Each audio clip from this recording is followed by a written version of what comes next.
that looping thing. Or those of you who had records, you know, and it would skip in the same line over and over and over again. I know very few of you remember that, but that's how we listened to music once upon a time. And so I get this tune in my head, and it's a tune that I loathe. Absolutely hate, and I'm thinking to myself, why now? And where did it come from? Out of the blue, in my head. Well, I'm not a fan of country music, but I am a fan of barbecue. And down the road, there's Ellie Lou's famous barbecue. The food is really good. And while you're eating the food there, they're playing country music. And I mean, it's not just pop country, it's country music. And I don't know why it is at a barbecue restaurants or a steakhouse with the word Longhorn or Texas in it. It has to be country music. Oh, this is the best music in the world to listen to while you're eating our food. I'm thinking that it might be a state or maybe a federal or maybe even the United Nations, an ordinance that says if you have a restaurant that has barbecue in the name or Longhorn or Texas in the steakhouse, you've got to play country music.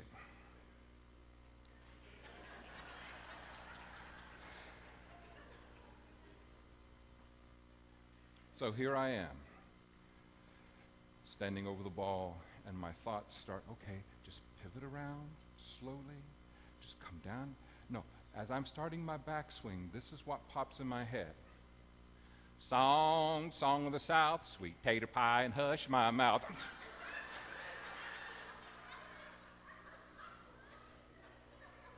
You got to be kidding me. I don't understand that how in a song with words that have two letters, so and two, how it can have 6 syllables and 80 vowels. Sweet tater, not sweet potato, and sweet tater pie, not pie.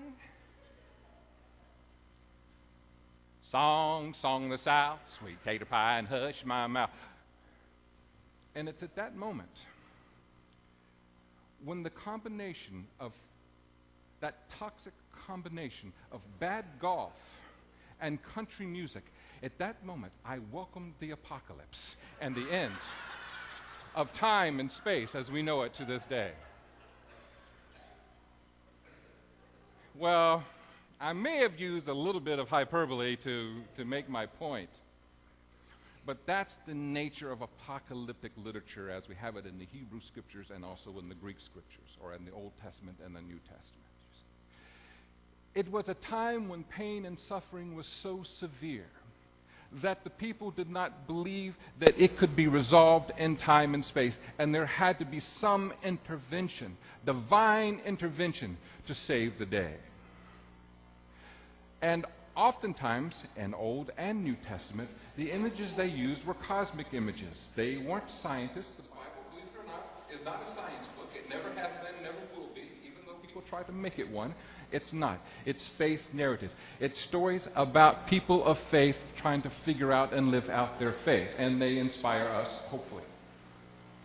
So they would use images such as the sun would be turned black and the moon would not show its light. They are describing what? A lunar and a solar what? Eclipse. The stars would fall from the heavens. Whenever we have meteors coming into our atmosphere, what do? And we call them falling stars. Yes. But they didn't know that back then. They didn't have Hubble or a space station observing and writing all this down. They thought that these were signs, cosmic signs that God was going to intervene. And it's no different with the Gospel of Mark. In fact, the audience for the Gospel of Mark are to people who had been persecuted so severely for being followers of Jesus, for being Christians, that the church was at a place where it may no longer exist. You see, the Jews and the Romans, they had an agreement The Romans realized they are not going to ever, no matter how hard they come down upon the Jews, to make them bow down to the Roman gods or to Caesar. It's just not going to happen. So they gave them a special arrangement. Okay, you guys do your worship thing, worship your God, just don't cause any riots or disturbances, and we'll let you go. But Mark was written about 30 years after the Jesus event, you see. And at that time, the people who were followers of Jesus, even though they might have started out from a Jewish tradition, then they were called a pejorative term called Christians. And the Christians did not have that agreement with the Roman government, you see. They were no longer Jews, they were now Christians. And so all that stuff about, Christians being mauled in the arenas that's kind of going on while the Gospel of Mark is being written. So if you read the Gospel, and I hope that you do, it's the shortest of them, so, it's not a long read. But when you're reading Mark, one thing that you'll find is everything is immediate. And immediately this happened, and immediately that took place. Because Mark is doing what he can to get people not to lose hope and not to lose their faith, because God is going to come in a very miraculous way and save us. Thus, chapter 13 of the Gospel of Mark. Jesus is described as coming in on a cloud in all of his glory. A cloud, that's a common image for the presence of God. You remember Moses and the children in the wilderness, children of Israel? They followed a fire by night and a cloud by day on the Mount of Transfiguration. When Jesus was meeting with Elijah and Moses, then the Bible story tells us that a cloud covered the mountain. And from the cloud a voice came to the disciples, "This is my son, do what he says." A theophany, a presence. So Jesus comes back, and a cloud is completely surrounded in God. And Jesus is going to bring all of the faithful, all of the elite with him. You see, in history of time and space, it seemed so bad that nothing could save them except some divine event. This is why you also have the immediacy in the story, too, about it's going to happen. It's going to happen before this generation passes away. It's going to happen. So if it's going to happen, you better what? Look busy, right? Be busy. Don't go around sleeping and whiling the day away. No, get busy, stay busy, and keep alert and keep awake, because you never know when this grand cosmic event is going to take place. You don't want to miss it. So God did intervene in a profound way, but it wasn't like the gospel writers or the prophets in the Old Testament described it. It wasn't in some grand cosmic event. In fact, it happened in a way very much like the prophet Elijah described when he was grieving that nobody loved him, nobody liked him, and all he could do was eat worms. And he was standing on the edge of the mountain, and he saw an earthquake, but God wasn't there. And he saw this mighty wind rushing by, but God wasn't there. And he saw this fire, but God wasn't there. Where was God? In the still small voice. So God did intervene, but God did so not in a big cosmic realm, but in something that is so ordinary that all of us experienced it at least once. And what is that? Childbirth. Something that's common to each and every one of us here. I am assuming that is true. Childbirth. God became flesh and dwelt among us. And that is how God intervened. And even to this day, the Spirit of God through Jesus continues to transform and change lives. Oftentimes, that which is small and simple seems to be most profound. Silent night, holy night. That was like a quick, we got to do something within 24 hours. And it's a classic Christmas song. John Lennon and all the songs that he wrote Imagine in just a little short period of time. And of all the songs that he wrote, that is, for me, the simplest melody, the simplest chords, and yet so profound.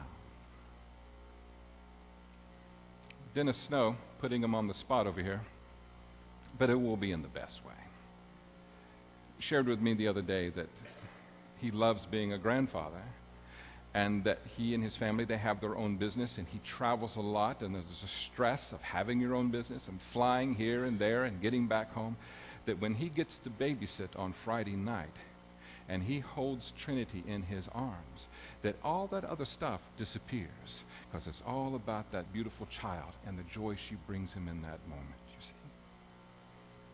The stars did not have to fall out of the heavens for Dennis to be able to experience this.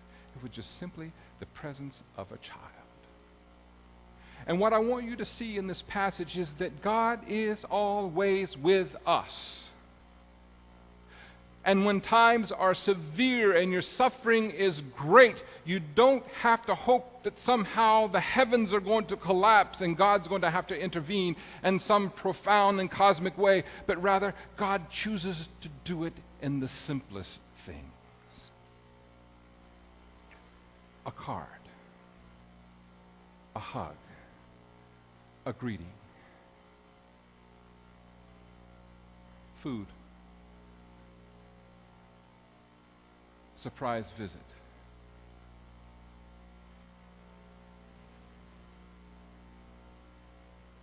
a letter, an email, a text,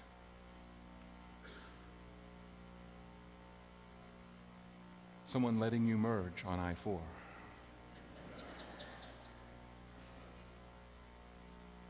When you're at the store, someone offers to let you go in front of them. The simplest things. This is how God goes about helping us to transcend time and space and overcome suffering. Ordinary people doing extraordinary things for one another. This, I believe, is the message in chapter 13 of Mark. God is always here. God is always coming to your aid and supporting you. But just like a lot of people miss the simplicity of life, God become flesh and dwelling among us, we too sometimes get so busy on the big cosmic picture we miss the little things and the profound things that are happening around us. That's why we need to be alert. Keep awake. Look out for these things. And when you are in a position where you are suffering, where you are struggling, if someone offers you an act of kindness, by all means take it. It will transform your life. For those of us who are givers, that's hard to do because it requires some bit of humility. But I know that as I learned this lesson a few years ago, you all transformed my life and my spirit and my faith and my relationship to this church by your acts of kindness to me, and I open myself up to receive them. Something as simple as coming to my house and washing windows. By the way, I could...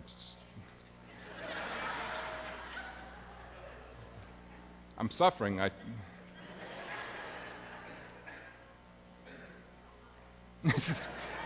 Nancy. We'll get a beer afterwards, we'll lament, and maybe someone will wash our windows. We need to stay alert. And Jesus in this passage says that we have jobs to do. Do your job. Do your job. So what is your job? If you're in that place on the front nine where the game is not going so well, and you're hearing horrible country song in your head, and you're having triple and double bogeys left and right, your job is to know that somehow, some way, God is sending people to comfort you and to heal you and to help you and to guide you through this time. You are not alone.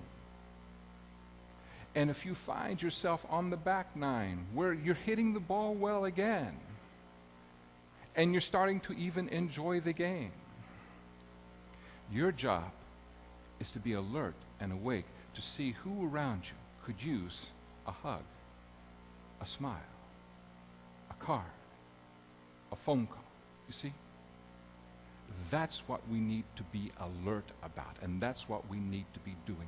Because in God's infinite wisdom, when God intervenes in time and space, God chooses to do it with the kindness and compassion and the love of ordinary people taking care of each other in extraordinary ways.